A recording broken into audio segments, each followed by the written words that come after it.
What's up? I'm Denise, and this is Jen, my cousin.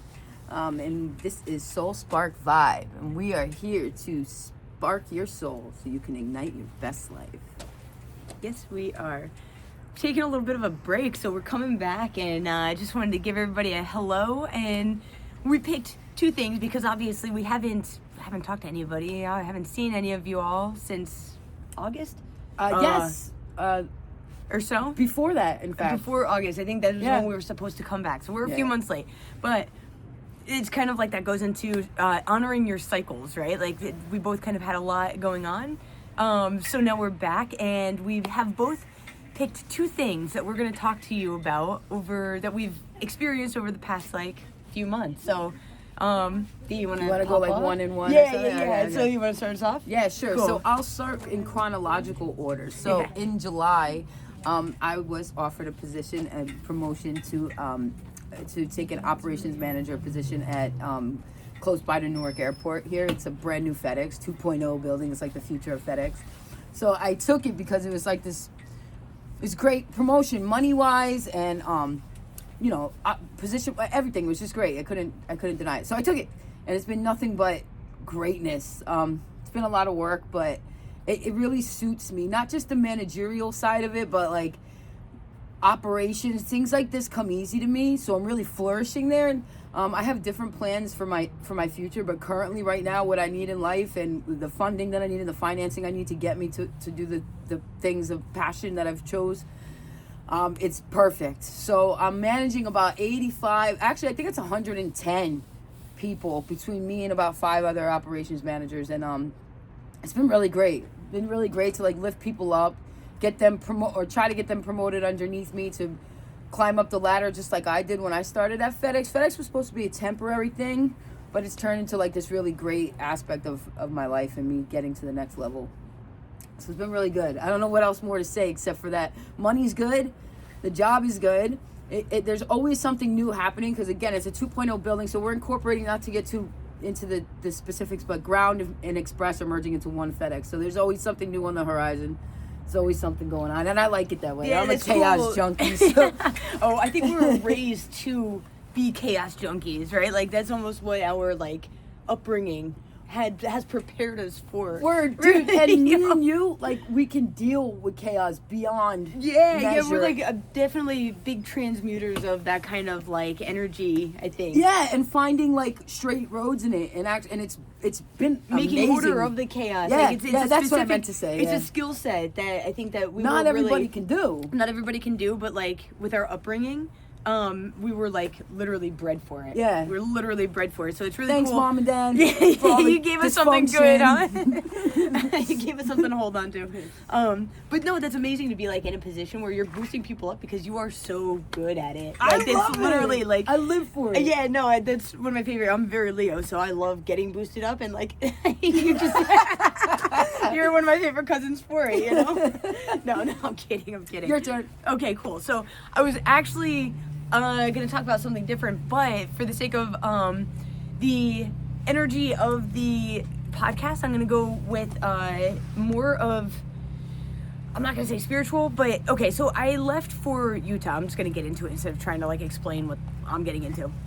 So I left for Utah, and before I left for Utah, I was going out to work with the Conservation Corps, which is cool because I've given myself to be of service, right? I've pretty much I've been so worried about being of service that I haven't really worried about my finances, what I have coming in and stuff like that. And so I go to leave from Colorado. I'm renting a car from Colorado to Salt Lake City, and I was $10 short on the. Oh, I love this story, dude! I was $10 short on the rental, right?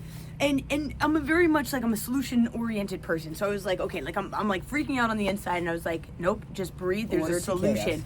Yeah. Dude, I came up with 5 or 6 different solutions, and I was cool, this has got to work. Nothing was working. It just was not happening. So I had a little breakdown. What happened? It's getting crazy. Yeah. So I go and I get a car from a different spot, and as I'm going up to the counter, I was just praying for a miracle. I was I need a miracle right now. The only way I'm going to get out to Salt Lake and start actually being able to make money. I get up to the desk and she tells me the price, and like instantly like tears just come to my eyes. I was like, I am like $10-20 short, whatever. She ends up waiving the deposit for me, and I get into a nice Jeep Gladiator, which is like the pickup Jeep cars, which I've never really appreciated until this trip, because I like the old school Jeeps. Yeah, that's why I throw a pickup truck on the back. But I got to like go on to like the BLM land and like just camp out, and like cowboy camped on the back What's of it. BLM? The land management. So it's like open camping, so you could just find. Oh, like they have like maps where you can just like, it's open land and you could just throw a tent out wherever. kind of like the Campgrounds of America, KOA. Kind of, but Okay. you don't need to like make an appointment or a reservation or whatever. Cool. You could just like, it's like out in the woods and stuff Shout like out that. BLM. There you go, right? So like I got to like cowboy camp on the back of the truck. It was beautiful, but on the drive, it was really like I hit a rock bottom that I was never going to get to again, right? And so getting out to Utah, I literally had what I had on my back. By the time I got to Utah, like I had spent all of my money on this rental car and gas getting there, right? So I literally, it's cool. I got to experience homelessness. I got to experience homelessness in the most cushy environment possible. And Thank you for not, saying that. What do you mean? Like acknowledging that it was cushy, like where some people. Oh, some people have it really, like I literally, it was like I dove and had no idea if anything was going to catch me, and it did, as it usually does. And that's kind of why I wanted to like tell this story as opposed to what I was going to share, because it is like the scariest thing. And I feel like we've talked about this multiple times, where it's like just jumping into the unknown. But like here, like I literally had no money. I had my backpack on, and it was like I got up to Salt Lake, which is all I had planned out. I had my where I was going to camp out and everything. And I got off the bus and I reached out in a group chat. It was like, hey, can anybody drive me up to the canyon? And somebody was like, absolutely. So I got a ride right out of the canyon. And then the next day I go to my training crew, and I make a friend in my training crew. So the conservation corps, we were doing like, we had 2 weeks training where we were just out in our tent. And then we did 8-day hitches or 4-day hitches where we were just staying out in our tents, and then we would come back.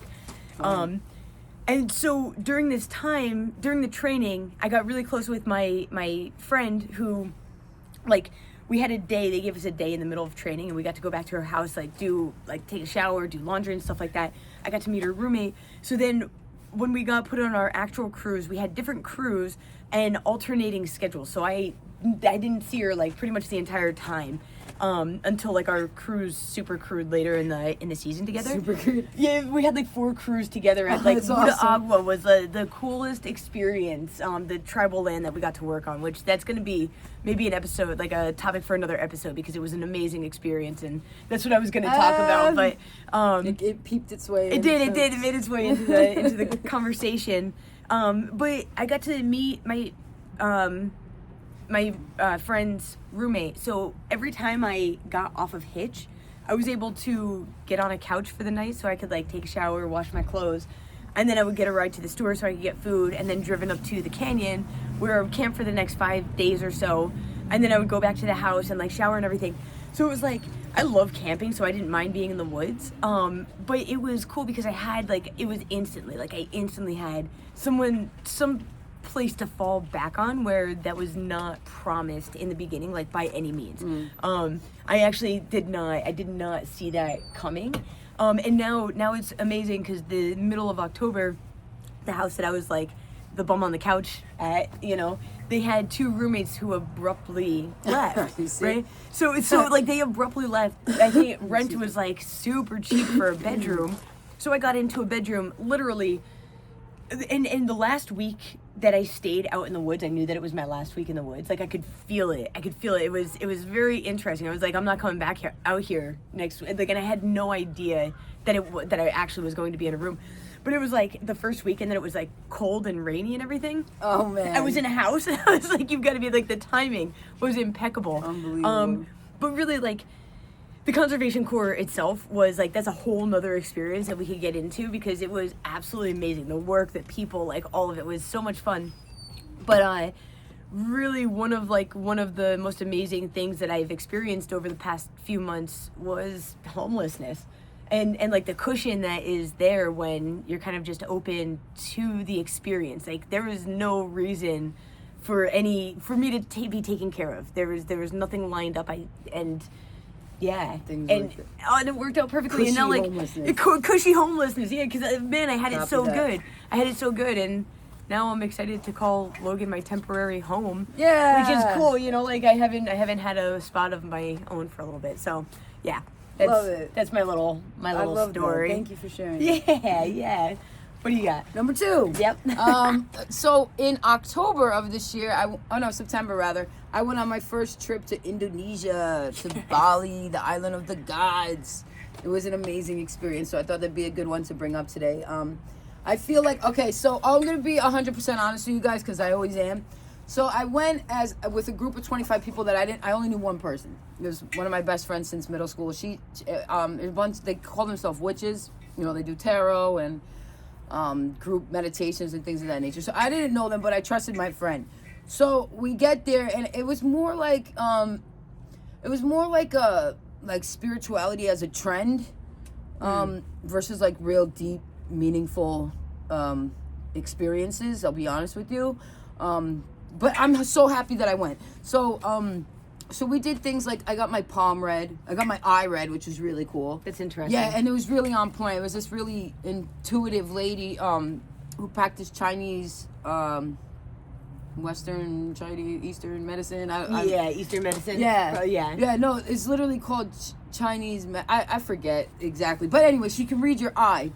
So you stare into her eye for a minute or more, and like you almost instantly start crying. Like you feel emotions that you're not expecting to feel, and she just reads you like a book. It was really good. It was really insightful for me because it brought up like everybody says that, you know, in order to move on in life and like to evolve as a person, you have to overcome your childhood trauma. Like I'm sure you've heard that. I'm sure people know what that is and can recognize that. I never I had a great freaking childhood.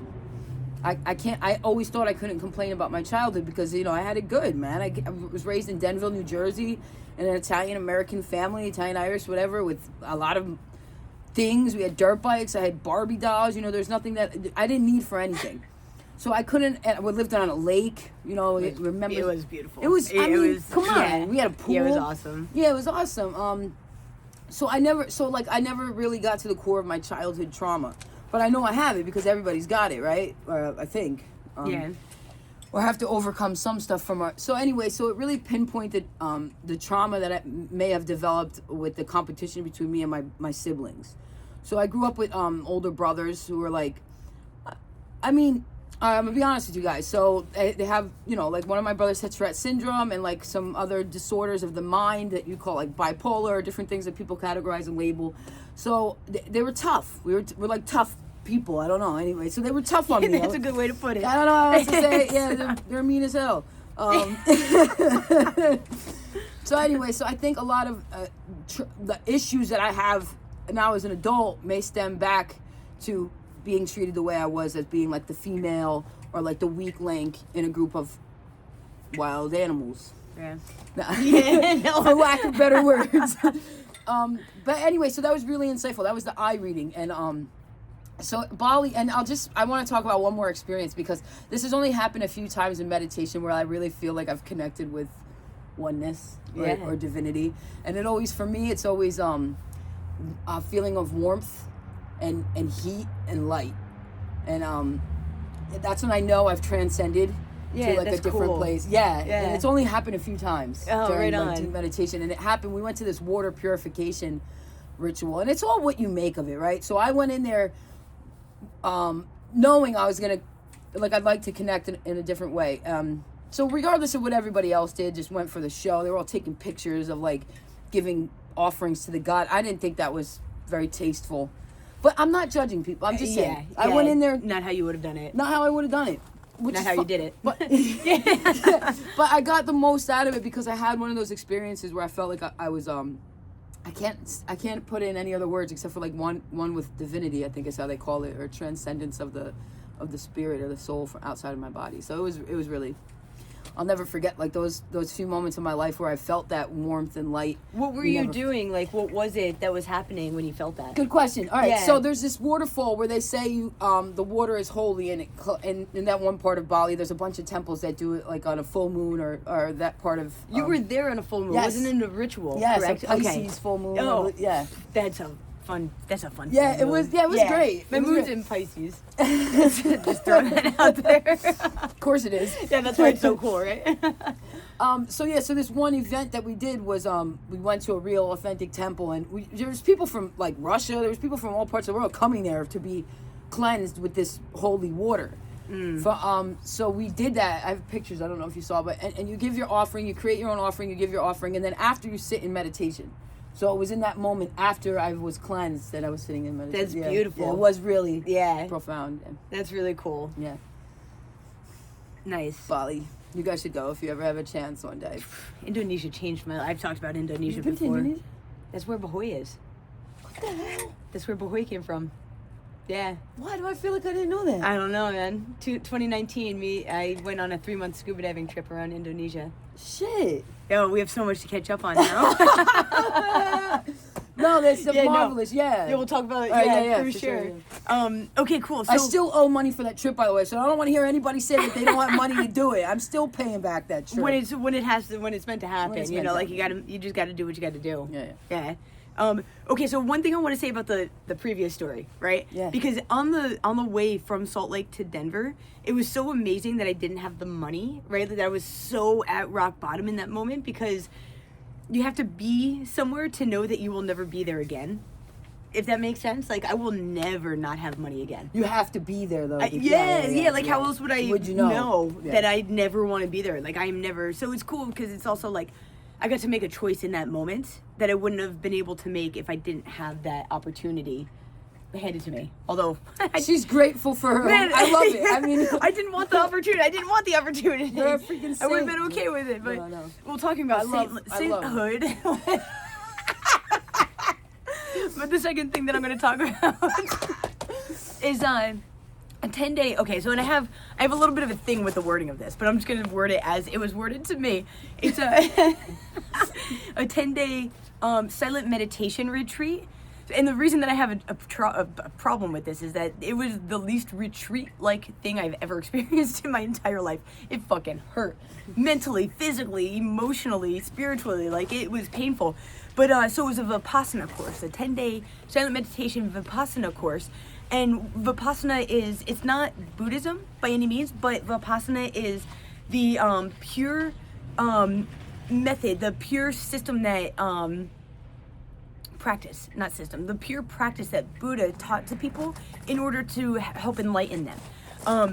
And it was one of the most powerful, it was by far one of the biggest game-changing experiences of my entire existence. Wow. Dude, you have no idea. Like, when it comes, like, so much, like, okay, it hurt so bad. Like, I had physical things that, like, and this is, like, also a topic for another episode, because I could talk about my experience till I'm blue in the face. Like, it was so powerful. But I forget what I don't know where I was just gonna go with that. That it was painful. Oh, yeah, it hurt so bad, and I signed up to do another one at the end of February. Like, it was just, like, I came out of there, like, a completely different person. And, so on day 10, like, how you were talking about, like, how you became one with divinity, right? So, like, it's 10 days silent. Like, you don't talk to people, you can ask the teacher questions, and, like, there's a student manager you can talk to, but, like, you don't talk to any of the students. It's a very, like, it's just an isolated experience that you're meant to have with a bunch of people, so it's, like, interesting, but, there's a lot of time and space to get to know yourself. But so throughout the 10 days, it was like, and I'm going to go with the mental aspects of what I experienced, but like, I kept like, the first few days was just like mental chatter. It was like the monkey mind to the extreme. And I was more worried about like the physical aspect of sitting for 11 hours a day than like the mental aspect of it. Cause I'm kind of friends with my head, you know? It got to a point, like there were like 2 times I want to say where I was just like, dude, shut the fuck up. I was like, I need you to stop right now, you know? But for the most part, it wasn't bad. So day 9 comes around and there's like, I'll have like this lingering thought that's happening. And it was annoying, right? Because at that point I'm like, okay, we're 10 days in, like I should be pretty quiet at this point. So I kind of like switched things in my mind. At the end of the 9th day, anytime something came into my mind, I would just switch it to what am I? Who am I? Like, so I'm just asking, like, what am I? What am I? Anytime an outside thought creeped in, which was like few and far between. But so that night I go to bed and I'm like, what am I? What, like, not what am I, but like, what am I? Like, what am I associating with? Like, what is this, right? So there was like a 4:30 is when we start the meditation. It's like 4:30 to 9 o'clock. It's so cool. We'll drop the link in the show notes here for anybody who's interested in experiencing a silent meditation course. Highly recommend. So the 4:30 meditation comes around and I'm like, I had my little setup in my room, so I'm sitting there. And it was almost instantly, like, I noticed that there was nothing going through my mind. And it was, like, the most peaceful I had ever felt in my entire fucking life, right? So, sounds peaceful. Oh, dude, I can't even. So I'm sitting there, and I start breathing, right? Start focusing on the breath through my nose. And it wasn't even a conscious thought that came to mind, but what came through was, what am I? And I experienced being the observer, which is what the Vipassana course is all about anyway. It's like to separate the mind and body, because we are not our body. But it was like in that moment, like I actually got to experience being the observer within my body. And it was like, you hear people say it all the time, but like to feel it, like I was just like, it blew me away. Wow. It blew me away. And like to the point where like, it took me a little while to like acclimate, to integrate, because somebody will say something and it'll like almost pull me out of my body. Like it puts me into observer mode, and it kind of makes reality a little bit shaky, I want to say. Like it's just flimsy at the moment. It's very interesting, but it was amazing. And so I actually ended up, like, the last day I cried because the silence was going to be broken. It was so quiet. Like, I was like on a fucking trip with no substance. It was just like a trip of my own bodily doing, and it was amazing. I was so present, and it was, I've never taken things in the way that I had. We broke silence, and I sat in the meditation hall for an extra hour and a half because I was like, I don't want to talk to anybody. Like, I loved it so much. But it was cool because anicca is the word for impermanence, which it was so profound. There you go. For me, like, the next morning. You got that tatted after that? Oh yeah. Oh wow. We left, and like my friend, I was like, what do you think about getting a tattoo? Because it was so like anicca, because I was so, misery can only come from having an aversion or a craving. And I was so upset, and it was okay, you know, like I was okay with being upset and like letting the emotions flow, but the thought of talking and like breaking the silence was so unappealing to me that like it made me emotional. And so I was just sitting with myself, and I was like, anicca, this is going to change. Like, nothing is permanent. I can't cling to this silence, because what kind of world would a world of silence be? You know, like, so realistically, it doesn't even make sense.